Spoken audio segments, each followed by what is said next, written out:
They say our school is haunted, but last week, something sat next to me in class, and she's not alive. My name is Aaron, 17 years old, final year of school. Last Monday started like any other day, until she walked in. A new girl, pale skin, long black hair, and the quietest eyes I've ever seen. The teacher called attendance, one by one, but when it was her turn, he just skipped her name. Nobody reacted, nobody even looked at her, except me. At lunch, I went to talk to her. She looked at me and whispered, "Don't go to the old science lab after 6. I didn't know why she said it, but that night, I found out. I had forgotten my homework in class. By the time I went back, it was 6:15. The hallways were empty, too quiet. That's when I heard it, a faint tapping coming from the old science lab. I peeked through the glass. It was her, standing in the corner, banging her head, slowly, against the wall. I called her name. She stopped, turned, and smiled. I opened the door. She was gone. The desk drawers slammed shut by themselves. The lights flickered, and behind me, a whisper. "You shouldn't have come here." I turned.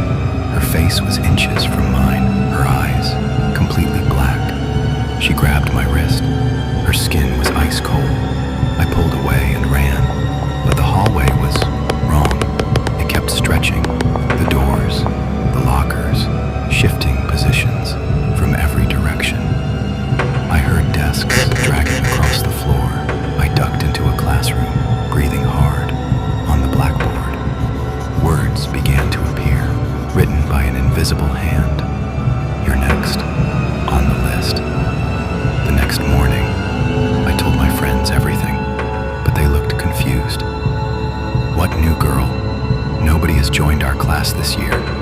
I went to check the attendance list myself, and there it was, my name, and below it, written in red ink, "Aaron dead tomorrow.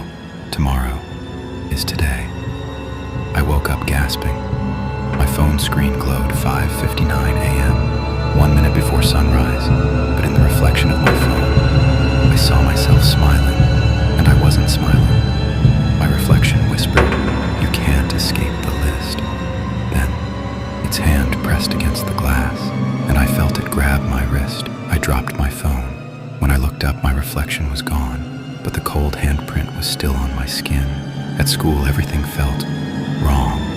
The air was heavy. Every clock ticked out of sync.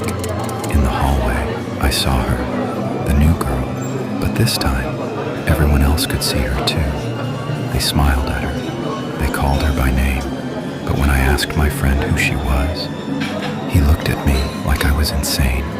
"That's Annika. She's been here all year." At lunch, Annika sat across from me, her eyes locked on mine.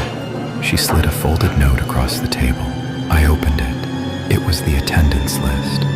Everyone's name, crossed out one by one. Only 3 names left. Mine was next. The last period bell rang, but no one left their seats. The door slammed shut on its own. Annika stood at the front of the class, smiling. She pointed at me. "Your turn." The lights went out, and in the darkness, 30 chairs scraped the floor as my classmates all turned their heads toward me. If you're hearing this, I'm already dead. You know what's worse than dying? Not leaving. When the list said, "Aaron dead tomorrow," it was right, but it never said what happens after. I woke up in my desk. Same classroom, same morning light.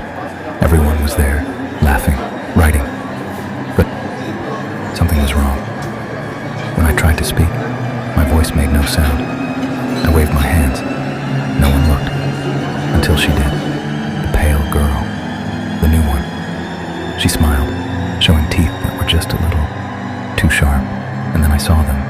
Not one, but 3 other students I didn't recognize. Their skin was gray. Their eyes, black. They were staring at me. The girl leaned close and whispered. This time, I could hear her perfectly. Welcome to the other side. Aaron. She told me the truth. Every name on the list doesn't just die. We stay here, we watch, we help choose the next one. That day went on forever. The clock ticked past 3 o'clock, then kept going backwards. At 11:43, a time that shouldn't exist, the door creaked open. A boy walked in, breathing hard. He looked terrified, and then I realized, I recognized him. He was from the real world, alive, but that meant one thing. He was next. We surrounded him. He couldn't see us, but I could feel his heartbeat shaking the air. The girl put her icy hand on my shoulder. You choose how it happens, Aaron. And I did. Now I sit at my old desk, waiting. The list is open in front of me. The red ink is still wet. I'm reading a new name right now.